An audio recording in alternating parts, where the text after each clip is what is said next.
আপনারা জানেন যে কুম্ভ চলছে, পূর্ণ কুম্ভ, তা প্রয়াগরাজে। তার পাশাপাশি এ বাংলাও কিন্তু পিছিয়ে নয়।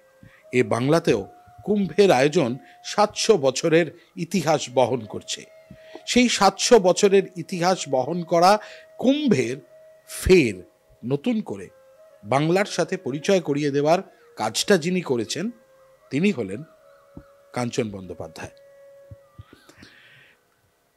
কুম্ভের মতন একটি বিষয়, মানে কুম্ভ মানে অমৃত কুম্ভ, যদি আমরা ভাবি, বাংলার এই অমৃত পাওয়ার স্বাদ কি বাংলা পাবে?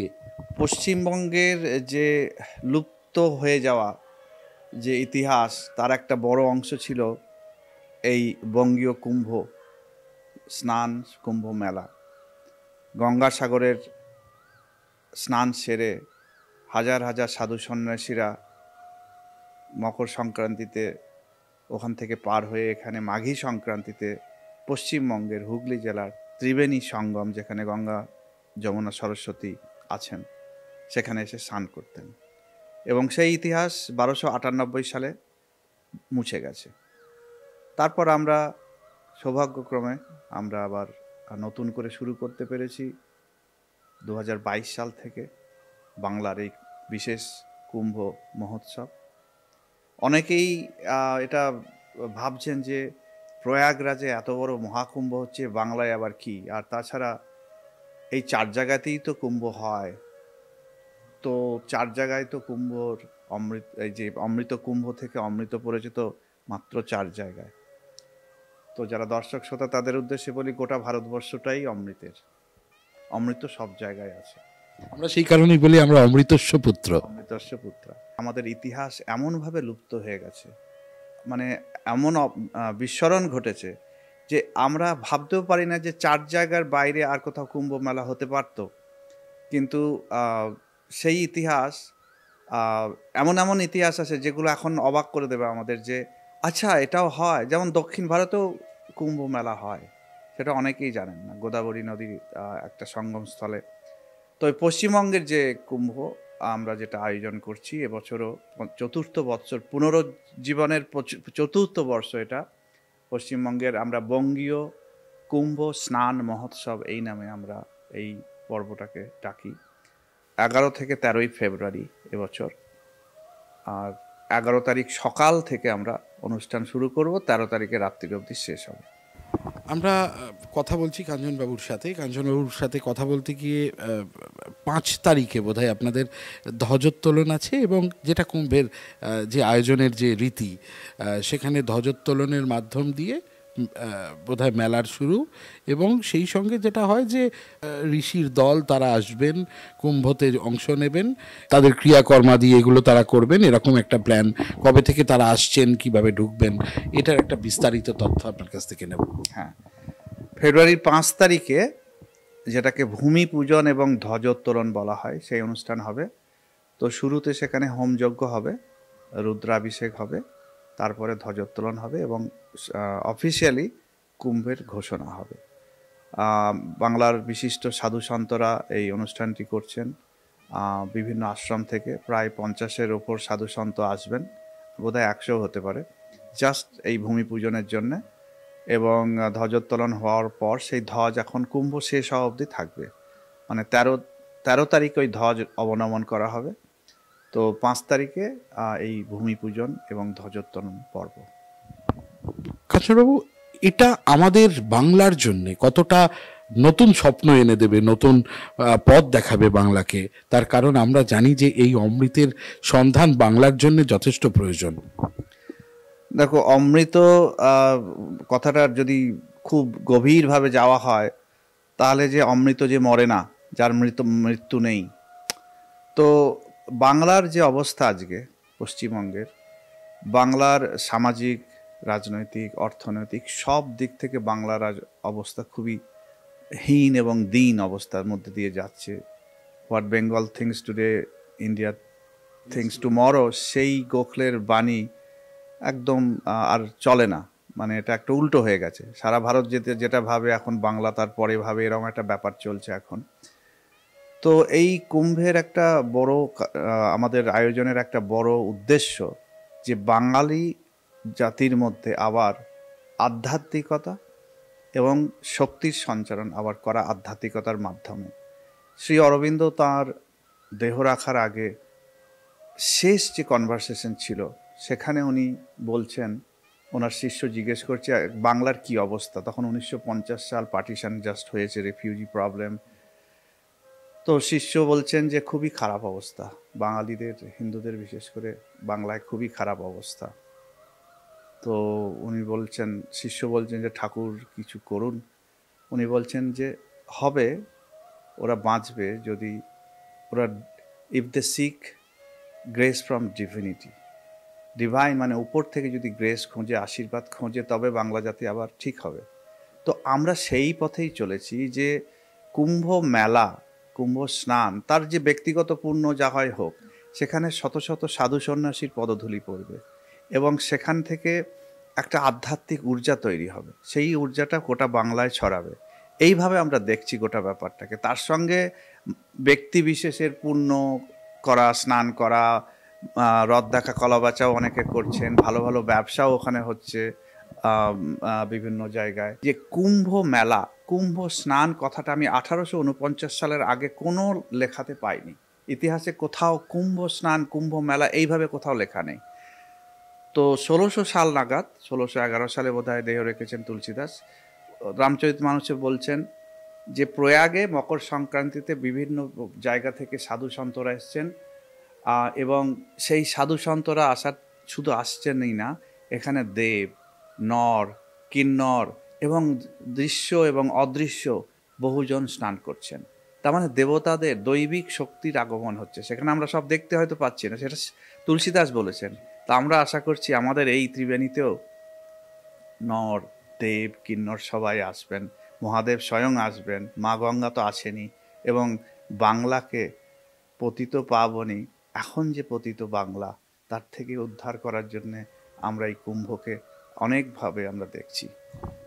আপনি নিজে একজন লেখক মানুষ, আপনার ইতিহাস নিয়ে, বাংলার ইতিহাস নিয়ে আপনার চর্চা এই মুহূর্তে গোটা পৃথিবীর বিভিন্ন দেশে ছড়িয়ে গিয়েছে। আপনি নিজে বোস্টনে থাকেন, তো সেই জায়গা থেকে আপনার কাছে একটা ছোট্ট প্রশ্ন, যে এই রাজ্যের বা এই দেশের ইতিহাস চর্চা, সেই ইতিহাস চর্চা করতে গিয়ে আপনার কি মনে হয় যে বারবার ধরে সেখানে রাজনৈতিক প্রভাব বেশি প্রয়োগ হয়, না আপনার ঐতিহাসিক ভ্যালুটা অনেক বেশি সামনে উঠে আসা উচিত? কি বলবেন? একটা প্রচলিত কাহিনী আছে যে বিজয়ীরাই তার ইতিহাস লেখে, তাদের ইতিহাস লেখে, কিন্তু সেই দিন এখন আস্তে আস্তে চলে যাচ্ছে। যেমন গ্রিকরা তাদের যে ইতিহাস লিখে গেছে, তারা আলেকজান্ডারকে প্রশংসা করেছে, আলেকজান্ডারের কোনো তার নাকি কমি ছিল না, এত বড় ছিল। তো যারা যখন যাদের নিজেদের ইতিহাস লেখে, তারা তাদেরকে বড় করার চেষ্টা করে এবং যারা অন্যদিকে তাদেরকে ছোট করে দেখানোর চেষ্টা করে, যেটা ইংরেজরা করে গেছিল। ইংরেজরা তাদের সময়ে আমাদের ভারতবর্ষের ইতিহাসটাকে এমনভাবে দেখিয়েছে যে আমাদের কিছুই ছিল না, সব কিছু ওরাই নিয়ে এসেছিল। সেখান থেকে আর্য আগ্রাসন তত্ত্ব বেরিয়েছিল, যেটা মিথ্যে প্রমাণিত হয়েছে এখন, যে ওরা সব বাইরে থেকে এসেছিল, সাদা এরা সব এসে আমাদের শিক্ষিত করেছিল। তো এখন দেখা যাচ্ছে যে এগুলো ভুল তথ্য ছিল। কিন্তু ব্রিটিশরা চলে যাওয়ার পর আমাদের ইতিহাসটা আশা করেছিলাম সঠিকভাবে লেখা হবে, যেটা যদুনাথ সরকার এবং রাখাল দাস এর বিশিষ্ট যারা ছিলেন, তাদের দর্শনে আমরা ভারতবর্ষকে দেখব, যারা ভারতবর্ষকে গভীরভাবে দেখেছিলেন, কিন্তু তা হয়নি। ভারতীয় ইতিহাসের একটা অন্ধকারময় দিক বোধহয় এই মার্কসিস্ট হিস্টোরিয়ানদের হাতে তৈরি, কি বলবেন?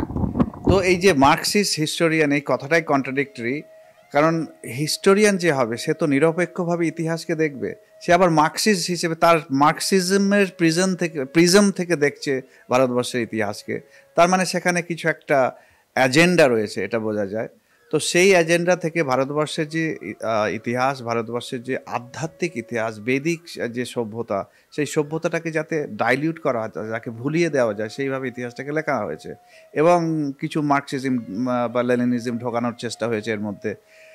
কিন্তু শুধু এখানেই শেষ হয়নি। দ্বিতীয় প্রধানমন্ত্রী জওহরলাল নেহেরু, তিনি নিযুক্ত করলেন এমন একজন শিক্ষামন্ত্রীকে যিনি ভারতবর্ষেই শিক্ষিত নন, তিনি মক্কাতে মৌলানা হয়ে শিক্ষা নিয়ে এসছেন, তাকে শিক্ষামন্ত্রী করে দেওয়া হলো। তিনি একজন মৌলানা, তিনি এই ভারতবর্ষের ইতিহাসটাকে তাঁর প্রিজম থেকে দেখলেন ইসলামিক প্রিজম থেকে। তিনি তখন ইতিহাসটাকে এমনভাবে মানে তিনি বললে ভুল হবে, তার গোষ্ঠী একটা তো মার্কসিস্ট একদিকে, আরেকদিকে ইসলামিস্ট, এই দুটো গোষ্ঠীর ঐতিহাসিক মিলে ভারতবর্ষের ইতিহাসটাকে আরেকটু ব্লেন্ড করে দিল। এটা একদম খিচুড়ি হয়ে গেল। সেই ইতিহাস থেকে ভারতের ঐতিহ্য আরও খারাপ হয়ে গেল। শুধু তাই নয়, যারা ভারতবর্ষকে কয়েকশো বছর ধরে ডমিনেট করেছে, আক্রমণ করেছে, ধ্বংস করেছে, তাদের সেই ইতিহাসটা ধামাচাপা দিয়ে দেওয়া হলো। শ্বেত প্রলেপ যেটাকে বলে, হোয়াইট ওয়াশ করা হলো, সেটা করে দেওয়া হলো। আমরা এখনও ভারতবর্ষের ইতিহাসের যে আমাদের পাঠ্যপুস্তকে যে ইতিহাস আমরা পড়ি, সেই ইতিহাসটা মোটামুটি হোয়াইট ওয়াশড হিস্ট্রি, যেটা 1000 সাল থেকে যে ভারতবর্ষ ক্ষতবিক্ষত হয়ে এসছে, সেটা চলে এসছে প্রায় 1700 সাল অবধি। এই যে 700 বছরের সময়টা পুরো হোয়াইট ওয়াশ হয়েছে। কারণ আমরা কোনো দিন দেখতে পাই না মার্কসিস্ট হিস্টোরিয়ানদের দৃষ্টিতে অরঙ্গজেব কিছুই খারাপ ছিল না, বাবর কিছুই খারাপ ছিল না।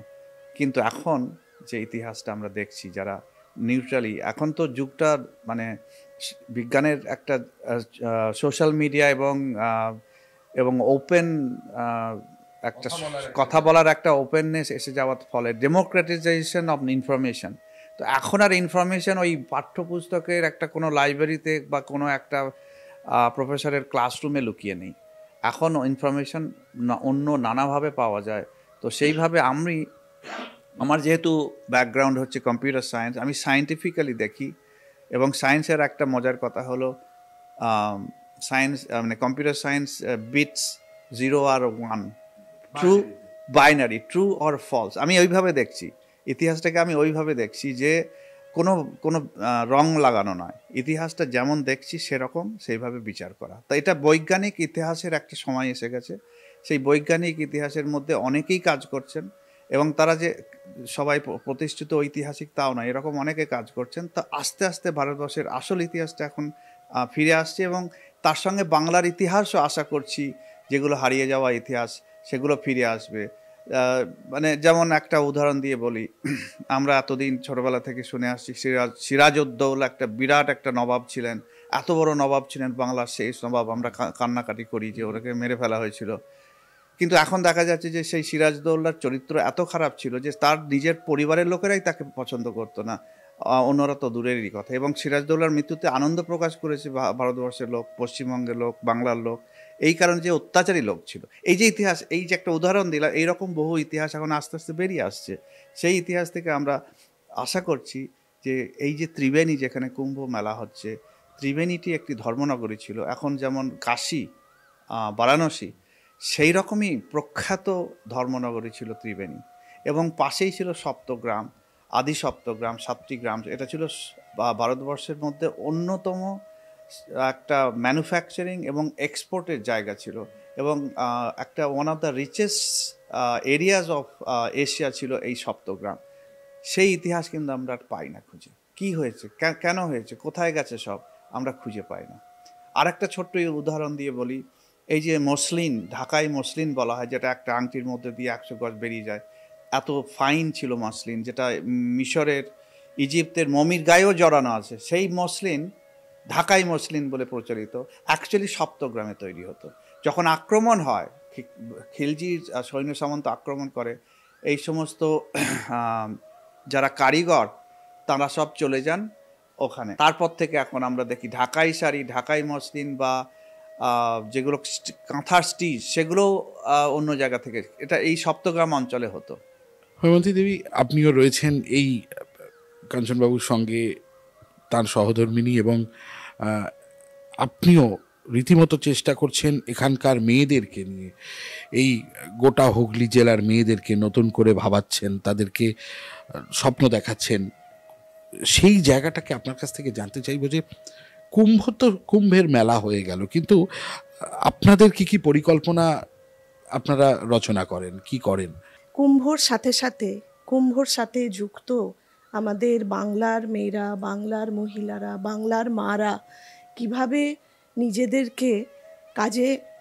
কাজে লাগাতে পারেন, নিজেদের উন্নতি করতে পারেন, সেটা একটা বিশেষভাবে আমরা পরিকল্পনা করছি। অনেক কিছুই, যেমন হচ্ছে পণ্ডিত যজ্ঞের একটা ট্রেনিং দেওয়া হচ্ছে, মহিলারা সেটা করছেন, এটা আমাদের একটা রীতিমতো ভালো প্রজেক্ট। আমরা প্রথম বছর যখন যজ্ঞ করেছিলাম তখনও মহিলারা এসে কুম্ভর যজ্ঞের যে রুদ্রাভিষেক হচ্ছিল তার পাশে পাশে মহিলাদেরও যজ্ঞ হয়েছিল। তো সেটা একটা খুবই ভালো জিনিস হয়েছিল তারা, এবং ইন্টারেস্টেডও ছিলেন। আর একটা হচ্ছে যে কীর্তন, মহিলারাও কীর্তন করছেন। আমরা কীর্তনের ট্রেনিংয়ের ব্যবস্থা করেছি ত্রিবেণীতে। যেই আমরা অনেকেই জানি যে ত্রিবেণী ছিল আমাদের বেনারসের মতোই অত্যন্ত সমৃদ্ধ জায়গা। সেইখানে আমাদের কীর্তন হতো বাড়িতে, প্রত্যেকটা বাড়িতে টোল ছিল, যেমন বেনারসের টোল ছিল সংস্কৃত, সেরকম ত্রিবেণীতেও ছিল। কারণ ত্রিবেণী থেকে একটু দূরেই ভাটপাড়া, সেখানে ভট্টাচার্য পরিবার, সেখানে এক বিরাট আমরা জানি যে শিক্ষার অঙ্গন ছিল সেটি। একদম। তো সেই সংস্কৃত শিক্ষার যে স্কুল সেটাও আমরা খুলেছি। আমাদের সংস্কৃত ক্লাস হচ্ছে, ছোট বাচ্চা থেকে শুরু করে মহিলারা সবাই ওখানে আসছেন, আশেপাশের জায়গা থেকেও আসছেন, তারা সংস্কৃত শিখছেন। কেননা আমরা জানি অলরেডি, আমিও একজন কম্পিউটার সায়েন্টিস্ট, সেই দিক থেকে আমি বলছি যে সংস্কৃত একটা ভাষা যেটা কম্পিউটার সায়েন্সকে সমৃদ্ধ করে তুলেছে, এবং অনেক রিসার্চ হচ্ছে অনেক জায়গাতেই, বিদেশে হচ্ছে, ইন্ডিয়াতেও শুরু হয়েছে। তার থেকে আমরা কম্পিউটার সায়েন্সে সংস্কৃত ল্যাঙ্গুয়েজের যে সমৃদ্ধ তৈরি করছে, সেই সংস্কৃতই আমরা জানি না। তো আগে যেমন প্রত্যেকটা বাড়িতে বাড়িতে টোল ছিল, সংস্কৃতে মানুষ কথা বলতো, সেই সংস্কৃতে কি করে মানুষ কথা বলতে পারে, মহিলারা কি করে, বাচ্চারা কি করে জানতে পারে কথা এবং বলতে পারে, কমিউনিকেশন করতে পারে, তার জন্য আমরা স্কুল খুলেছি এবং বেশ কয়েকটা ব্যাচ এর থেকে বেরিয়েছে। আর আমাদের এই কুম্ভতে সেই স্কুল থেকেও প্রোগ্রাম হচ্ছে, তারাও সংস্কৃতের প্রোগ্রাম করছে। আর তার সাথে সাথে ছোটোখাটো জিনিস যেগুলো বিজনেসের ব্যাপারে, হ্যান্ডিক্রাফটস, সেই ব্যাপারটা আছে। তারপরে আর একটাও যেটা জিনিস সেটা হচ্ছে আরতি। আরতির একটা নিজস্ব একটা আরতি করা, আরতির একটা বিরাট ব্যাপার, ভগবানের কাছে পৌঁছানোর একটা মিডিয়াম আরতি, যে আমি আমার এই প্রদীপ দিয়ে তোমাকে ডাকছি। তো সেই আরতি যেমন বেনারসে হয়, ওই রকমই আমরা কুম্ভর পর থেকেই মহিলা আমাদের সব মারা মেয়েরা মিলে ত্রিবেণীতে আরতি করছে সপ্তর্ষি ঘাটে আজ প্রায় 4 বছর ধরে। তো এটা একটা মানে পার্মানেন্ট আরতি হচ্ছে, এবং তারা প্রচণ্ড এক্সাইটেড। ঝড় বৃষ্টি সব কিছু হলেও তারা কিন্তু আরতি করতে ভোলে না। আর তারাও খুব ভালোবাসছে। আমাদের আশেপাশে, ত্রিবেণীর আশেপাশের মানুষজন অত্যন্ত ইন্সপায়ার্ড হচ্ছে এবং তারাও তাতে যোগ দিচ্ছে। নতুন করে যদি মায়েদেরকে, যেটা স্বামী বিবেকানন্দ বারবার বলতেন যে মায়েদের যদি তাদেরকে জাগিয়ে তোলা না যায় তাহলে ভালো সমাজ তৈরি হয় না, আর ঠিক সেই কাজটাই করছেন হৈমন্তী দেবী। এই বছরে আপনাদের মেয়েদের জন্য বিশেষ করে কোনো কিছু আলাদা করে ভাবনা চিন্তা আছে কি, যে আগামী দিনের জন্য এটাই বলবো, আমাদের ত্রিবেণীর উপর আমরা মেয়েদের ডাকছি সামনের সারিতে, ত্রিবেণী সম্বন্ধে জানা নানান রকম। তাতে করে আর একটা যেটা প্রজেক্ট নিয়েছি সেটা হচ্ছে, আমি তো কিচ্ছু না, মানে আমরা সবাই মিলে এটা করছি, আমাদের সাথে সব মেয়েরা মায়েরা সব রয়েছেন, তারাই আগে রয়েছেন, তারাই সব করছেন অত্যন্ত কি বলবো, অত্যন্ত ডেডিকেশনের সাথে। তো এর থেকেই প্রোগ্রাম যেগুলো হবে, কুম্ভর যে প্রোগ্রাম হবে, লোকাল এরিয়ার যারা সঙ্গীত শিল্পী, নৃত্যশিল্পী, তারা আসছেন, এবং পুরুলিয়া থেকে আমাদের ছৌ নৃত্য আসছেন, গৌরীয় নৃত্য, যেটা আমাদের বহু প্রাচীন নৃত্যশিল্পী এবং শৈল্প যেটা বলবো, সেই তারাও আসছেন। তো কীর্তনের দল আসছেন, বাউল আসছেন।